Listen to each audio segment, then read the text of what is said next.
Class होती है। जो हम आपकी क्लास ले रहे हैं, हमारी क्लास रिकॉर्डेड होती है और सारा डेटा हमारा साइट पर अपलोड होता है। तो कोशिश ये करें कि जब मैं एक्सप्लेन कर रही हूँ कोई चीज, उस समय आप थोड़ा कुछ आंसर ना करें, क्वेश्चन ना करें, उसको नोट कर लें, और जैसा ही मेरा जब पूरा डिक्टेट हो जाए उस समय आप क्वेश्चन करें। ठीक है? ताकि उससे ये रहेगा कि कभी मुझे एक्स्ट्रा क्वेश्चन है तो मैं उसको, जो रिकॉर्डिंग है मैं उसको स्टॉप कर लूंगी, फिर आपके आंसर दे पाऊंगी। ठीक है? तो योग शब्द जो है, ये द्विवादी गणीय एक आत्मनेपदी। संस्कृत में दो तीन तरह की धातुएं होती हैं, परस्मैपदी, आत्मनेपदी और उभयपदी। 10th में पढ़ा होगा आपने। अलग अलग गण होता है, तो उसके द्विवादी गण के अनुसार ये धातु जो है धम प्रत्यय लगाने से हुआ है। योग शब्द का अर्थ है समाधि, चित्त वृत्तियों का निरोध। ठीक है? वैसे जो है योग शब्द युजुर योग अर्थात युज संयमने धातु से उत्पन्न हुआ है। जब इस स्थिति में योग शब्द का अर्थ क्या होता है? योग फल, जोड़ करना या नियमन करना। मतलब जब भी हम योग की बात करते हैं, तो जब मैथ्स में आप योग को देखोगे तो जोड़ना होगा, होता है ना। यदि आप इसको साइंस या टेक्निक भाषा से जोड़ोगे, योग करना मतलब किसी टूटी चीज को जोड़ना होता है। तो यहाँ पर योग की भाषा में क्या योग का अर्थ होता है? मन वचन काय तीनों की इकट्ठा एकाग्रता। मतलब योग का तात्पर्य ही तब माना जाएगा तब आपका मन भी जुड़ गया, वचन भी जुड़ गया और काय भी जुड़ गई। किससे जुड़ गई? तीनों एक होके आत्मा में लीन हो जाते हैं, तब ये योग की बात यहाँ पे की जा रही है। तो आगे इन्होंने क्या बोला है कि योग हमको किससे करना है? आत्मा और परमात्मा के विषय में योग कहा गया है। अब ये लाइन तो यहाँ पे सिंपल दिए है कि आत्मा और परमात्मा के विषय में योग कहा गया है, लेकिन इसका मतलब क्या है कि आपको जो योग की हमको बताया है, जो हमको योग करना है, तो योग का अर्थ हम ये नहीं कि सिर्फ आसन करें, 1 घंटे आसन की प्रैक्टिस करें।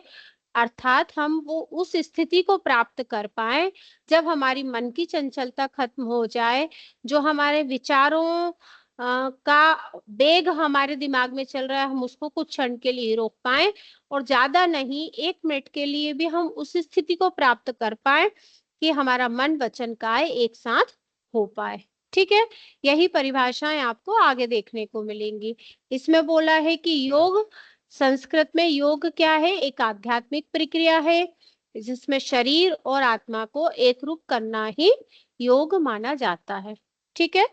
अब आप लोग, मैं स्क्रीन आपको दे रही हूँ एक एक करके, इसको जो स्क्रीन पे है रीडिंग आप करेंगी, समझाऊंगी मैं। ठीक है? सबसे पहले कौन पढ़ना चाहेगा? स्क्रीन सबको विजिबल है? ठीक है, स्वाति जी पढ़िए आप। पहले स्वाति जी, फिर निधि जी आप पढ़ेंगे।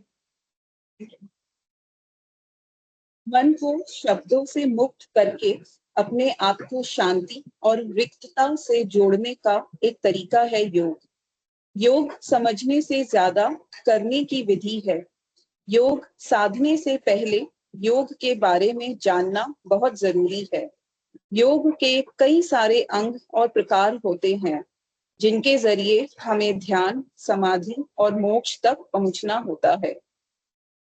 ठीक है, अब ये चीज आपको समझ में आई, स्पष्ट है कि योग सिर्फ बैठकर 1 घंटा करने की पद्धति नहीं है ना? कि हमने 1 घंटे थोड़ा फिजिकल, थोड़ा स्पिरिचुअल, थोड़ा पंचमुद्रा कर ली, थोड़ा ध्यान कर लिया, नाद कर लिया तो हमारा योग हो जाए। ये सिर्फ साधन है। ये जितना हम कर रहे हैं ये सिर्फ एक साधन है। जैसे हम खाना बनाएंगे, आटा लाएंगे, पानी डालेंगे, नमक डालेंगे, गूंथेंगे, रोटी बनाएंगे, रोटी सिकेगी, करेंगी, तो ये सब उसके साधन है। लेकिन जब हम रोटी खा के जब हमारी भूख खत्म होगी, तो जो भूख खत्म होने पर जो अंतिम स्थिति है ना फल की, कि हाँ बस चलो मेहनत, 3 घंटे से किचन में खड़े होके खाना बनाया, खा लिया, अब मिली संतुष्टि, होता है ना। तो सेम यही है कि ये जो रोज की हमारी यात्रा है, ये योग नहीं है। ये सिर्फ एक योग की क्रियाएं हैं जिनके द्वारा हमको उस स्थिति में पहुंचना है जिससे हम अपने मन वचन काया की चंचलता को रोक सके और रोककर उस स्थिति में पहुंच पाए कि हम योग से समाधि की स्थिति में पहुंच पाए। और यही बात हमको वेदों में बताई गई है, यही पुराणों में और यही दर्शन में। ठीक है, तो समझने से ज्यादा करने, मतलब पहले करो नहीं, हमको पहले ये समझना पड़ेगा कि हम योग कर क्यों रहे हैं, हमको ये करना क्यों है। अगर बात करूं तो कई लोगों से, अभी आप लोगों में से या आधे लोगों से अगर हम पूछते हैं कि योग क्यों करना है, मुझे ये बीमारी है, मुझे ये ठीक करना है, फैट बढ़ गया, वजन कम करना है, ये सब करना है, थोड़ा सा 40+ हो गए, डॉक्टर ने बोला है थोड़ा फिजिकल एक्सरसाइज करो, आजकल घर में होती नहीं है तो योग करना है। लेकिन नहीं, इन सब से कुछ नहीं होना, इस सब से हम हमारे शरीर को स्वस्थ रख सकते हैं। शरीर को स्वस्थ रखने के लिए ये बहुत आवश्यक है, लेकिन शरीर स्वस्थ होने के साथ साथ मन भी स्वस्थ होगा, और मन और आत्मा को स्वस्थ रखने के लिए हमें योग करना होगा। हाँ, आप पढ़िए, निधि जी आप पढ़िए। परिभाषा। पतंजल योग दर्शन के अनुसार योगश्चित्त वृत्ति निरोध अर्थात चित्त की वृत्तियों का निरोध ही योग है। सांख्य दर्शन के अनुसार पुरुष प्रकृतियोर वियोगेपि योग एत्यमिधीयते अर्थात पुरुष एवं प्रकृति के पार्थक्य को स्थापित कर पुरुष का स्व स्वरूप में अवस्थित होना ही योग है। विष्णु पुराण के अनुसार योगः संयोग इत्युक्तः जीवात्म परमात्मने अर्थात जीवात्मा और परमात्मा का पूर्णतया मिलन ही योग है। भगवत गीता के अनुसार सिद्धा सिद्धयो समो भूत्वा समत्वम योग और चित्ते अर्थात दुख सुख लाभ अलाभ शत्रु मित्र शीत और उष्ण आदि द्वंद्वों में सर्वत्र संभाव रखना योग है। ठीक है, तो आज मैं ये क्या किया था कि मैंने ये आप लोगों का आ, कहीं से देखकर ये पीडीएफ तैयार कर ली थी। तो ये परिभाषाएं मैंने करी है ना, ये मैं आपको शेयर भी करूंगी। लेकिन इसी तरह आपको अलग अलग परिभाषा निकालनी, अगर हम योग की परिभाषा निकालने बैठेंगे तो 100 परिभाषाएं अभी मिल जाएंगी। ठीक है, अब जब ये प्रश्न पूछा जाएगा तो प्रश्न में आपको कम से कम 5 परिभाषाएं आपको लिखना अनिवार्य रहेगा। क्यों? क्योंकि इसलिए अनिवार्य है कि यदि मैं आज आपको इसको अनिवार्यता नहीं दूंगी, जब आप योग के टीचर बनोगे, आप कहीं भी ट्रेनिंग देने जाओगे, सिखाओगे, अगर आप बच्चों को एक ये संस्कृत में ही लाइन बोल दोगे ना, योगश्च चित्तवृत्ति निरोधः या सुख दुख है, इस तरह से 2-4 परिभाषाएं आप बोल देते हो, तो उससे आपका ज्ञान, आपका नॉलेज दिखाई देता है ना। तो कुछ चीजें ये है कि वो हमको, जैसे आसन में फिनिशिंग होना जरूरी है, मतलब उसकी स्थिति सही होना जरूरी है, वैसे हमारे ज्ञान भी, हमारा नॉलेज इतना अच्छा होना चाहिए कि हाँ, हम जो योग की मुख्य धारा है, योग की मुख्य धारा क्या है वेदों में पुराणों में योग का यही परिचय दिया है, यही परिभाषा दी है, और इसी के अनुसार उन्होंने अध्याय अध्याय भरे हैं। तो हमको कम से कम 10-12 परिभाषाएं, हर उसकी नोट्स बनाने हैं आपको, और लिखना है और तैयार करना है। ठीक है, कुछ परिभाषाओं के नोट्स में आपको शेयर कर दूंगी। तो पतंजलि योग दर्शन क्या बोल रहा है? योगश चित्त वृत्ति निरोधः अर्थात चित्त की वृत्तियों का निरोध ही योग है। अब चित्त मतलब मन, वृत्ति मतलब स्वभाव। तो मन का जो स्वभाव है, जो भटक रहा है, इधर उधर भटक रहा है, सामने क्लास में बैठे हैं लेकिन ध्यान किचन में जा रहा है, फोन आ गया तो ध्यान बॉम्बे चला गया, है ना, भटक गया ना। जैसे तो सबसे गति तेज जो है वायु से और समय की गति से भी सबसे अधिक गति किसकी होती है? मन की। मन 1 मिनट में आधे, मतलब पलक झपकते ही मन यहाँ से स्वर्ग भी पहुंच सकता है। स्वर्ग तक पहुंचने का कोई साधन नहीं है, लेकिन मन पहुंच जाता है। ठीक है, तो सबसे कठिन कार्य है मन को निरोध करना। तो यहाँ पे वही बोला है कि चित्त की जो वृत्तियां हैं, मन की जो वृत्तियां उनको रोकना ही योग है। सांख्य दर्शन क्या बोलता है? पुरुष प्रकृत्योर वियोगेपि योग इत्यम अभिधीयते। इसको क्या बोलेंगे? योग इति अभिधीयते। जब इसकी संधि होती है तो योग, फिर इत्य लिखा, इसको इति, और अमिधीयते मतलब पुरुष का अर्थ यहाँ पे आत्मा से है, प्रकृति का अर्थ उसके स्वभाव से है। तो आत्मा और जो शरीर है, आत्मा और शरीर का जो वियोग है, मतलब इन दोनों का जो संयोग है, उसमें स्थिरता होना, पुरुष और प्रकृति के पार्थक्य को स्थापित करके पुरुष का स्वस्वरूप में अवस्थित होना ही योग है। पुरुष का स्वस्वरूप में अवस्थित होने से मतलब क्या होगा? पुरुष मतलब आत्मा, आत्मा का अपने स्वरूप में स्थिर हो जाना। अगर इंग्लिश में बोलो तो सेल्फ एनालिसिस, मतलब एक आपके पास एक जो चेतन है, मतलब आत्मा है, उसको जानना, उसको समझना, उसमें लीन हो जाना ही सांख्य दर्शन है। यहाँ पे ये नोट कर लेंगे कि पुरुष का अर्थ है आत्मा, प्रकृति शरीर को भी बोला है और स्वभाव को भी बोला है, और इसका जो पार्थक्य मतलब जो इनका स्वभाव है, इनका जो अलग अलग चीज है, दोनों को अलग समझना। पुरुष अलग है, आत्मा अलग है, उसका स्वभाव अलग है, उसको समझकर आत्मा के स्वरूप में स्थित होना ही योग है। फिर विष्णु पुराण के अनुसार बोलते हैं, योगः संयोगः इत्युक्ताः जीवात्म परमात्मने, अर्थात जीवात्मा तथा परमात्मा का पूर्णतया मिलन ही योग है। अब जीवात्मा कौन? चेतना। परमात्मा कौन? चेतना। परमात्मा कोई ईश्वर वो नहीं है कि हमको किसी ईश्वर से, किसी तीर्थंकर से, किसी राम महापुरुष विवेकानंद इनसे जाके हम मिलने वाले नहीं, मिलने वाले, क्योंकि उनकी आत्मा मुक्त हो गई है, वो अपनी मुक्ति की अवस्था में जा चुके हैं। तो हम मानते हैं कि एक जो ईश्वर है उसमें मिलना, ईश्वर का मिलना, ईश्वर का साक्षात्कार से तात्पर्य है आपने अपनी आत्मा में जो गुण है, उसका जो स्वभाव है, उसकी जो शक्ति है, उसको जान लिया, उसको समझ लिया।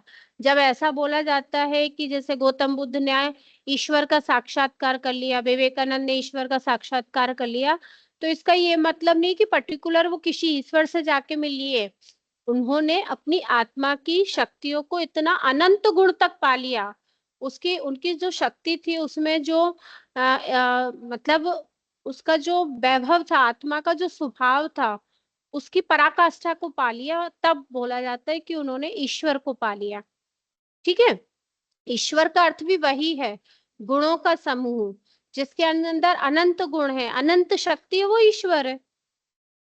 फिर भगवत गीता के अनुसार सिद्धा असिद्धयो समो भूत्वा समत्वम योगः उच्यते, अर्थात सुख और दुख, लाभ और अलाभ, शत्रु और मित्र, शीत और उष्ण, इन द्वंद्वों में सर्वत्र समभाव रखना ही योग है।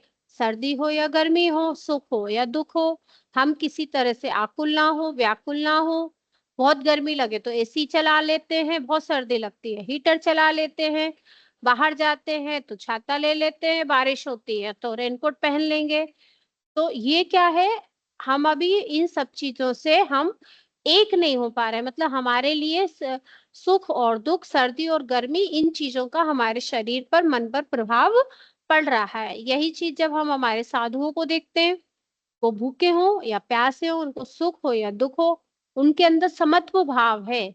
वो अपनी शरीर के जो कष्ट हैं उसको नहीं मानते हैं, वो आत्मा की शक्ति पे काम करते हैं।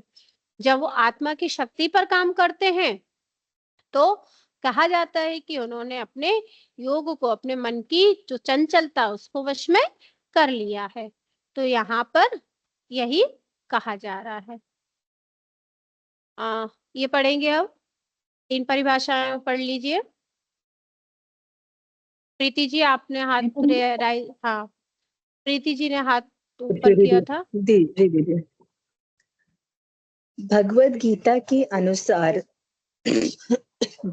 तस्माद् योगाय युज्य स्व योगः कर्मसु कौशलम, अर्थात कर्तव्य कर्म बंधक ना हो, इसलिए निष्काम भावना से अनुप्रेरित होकर कर्तव्य करने का कौशल योग है। आचार्य हरिभद्र के अनुसार मोख खेड़ जोए राओ सवो विधम व्यवहारो जागो, अर्थात मोक्ष से जोड़ने वाले सभी व्यवहार योग हैं। बौद्ध धर्म के अनुसार कुशल चित्तैकाग्रता योग, अर्थात कुशल चित्त की एकाग्रता योग है। हाँ, तो भगवत गीता ने ऊपर भी भगवत गीता का हमने पढ़ लिया, यहाँ से फिर से वो बोल रहे हैं कि तस्माद योगाय युजस्व योगः कर्मसु कौशलम, अर्थात कर्तव्य कर्म बंधक ना हो। मतलब कि इसको अगर हम समझाएं तो भगवत गीता में एक तरफ कर्म को महत्व दिया है, लेकिन एक तरफ कह रहे हैं कि आप अपना कर्म करो। जैसे आप शिक्षक हो, आप कर्म करो, लेकिन साथ में आप अपने मन को इन सब चीजों से मुक्त रखकर अपनी साधना करो। एक गृहस्थ जीवन है, गृहस्थ जीवन के आप कर्तव्य भी कर रहे हो, साथ में आप ये भी समझ लो कि मेरी आत्मा इन सब से भिन्न है, मेरी आत्मा का स्वभाव इन सब से भिन्न है। ये जो सब दिख रहा है ये मेरा नहीं है, जो मेरा है वो मेरा शरीर भी मेरा नहीं है, मेरी सिर्फ आत्मा है। तो इस तरह के जो विचार हमारे मन में चलते हैं वही योग है। इस तरह से इन्होंने कहा है कि निष्काम भावना, निष्काम भावना से मतलब कार्य कर्तव्य तो आप करो, कर्म तो करो, लेकिन निष्काम मतलब किसी के प्रति आसक्ति ना रखकर अपने कर्तव्य को करो। यही कौशलता, यही कुशलता होना योग है। आचार्य हरिभद्र सूरि जैन दर्शन के अनुसार कहते हैं कि मोक्ष से जोड़ने वाले सभी व्यवहार, उसमें आप सम्यक दर्शन कह सकते हैं, सम्यक ज्ञान, सम्यक चारित्र, 22 परिश्रय, षटलेश्याएं, जितनी भी साधन है, ये साधन आपको मोक्ष से जोड़ने की एक प्रक्रिया है। तो इसमें आप जितने भी व्यवहार कर रहे हो ये सब योग है। और बौद्ध धर्म के अनुसार क्या कहा है, कुशल चित्तई एकाग्रता योगः, अर्थात कुशल चित्त की एकाग्रता ही योग है। इस तरह से इन्होंने योग की परिभाषाएं दी हैं। अब आज आप अपना होमवर्क नोट कर लीजिए कि आपको अलग अलग योग की परिभाषाएं देखना है, ठीक है, लिखना है, और लिखकर मुझे आपने जो नोट किया है वो मुझे स्क्रीनशॉट मतलब फोटो खींचकर भेजना है। ये आपका होमवर्क है। और होमवर्क देखते हैं कितने स्टूडेंट कर पाते हैं। जो बच्चे कर पाएंगे उनको स्टार मिलेगा, जो नहीं कर पाएंगे उनको स्टार नहीं मिलेगा। ठीक है, ये तो एक्चुअली ये तो सिर्फ एक ये है कि आप लोग अपना अध्ययन करते रहें। तो आज के लिए हम इतना ही करते हैं, मेरी दूसरी भी क्लास है। अब आपको आराम से लिंक ज्वाइन हो रही है। प्रीति जी क्या बोल रहे हैं आप? दीदी ये पूछना था आपसे कि इसमें जो भी अभी हैंड रिटन ही लिखना पड़ेगा ना, लिखकर हाथ से ही लिख करके शेयर करना पड़ेगा ना? हाँ, अभी हाथ से ही कर लिए। ये तो सिर्फ एक नोट्स है, आप लोगों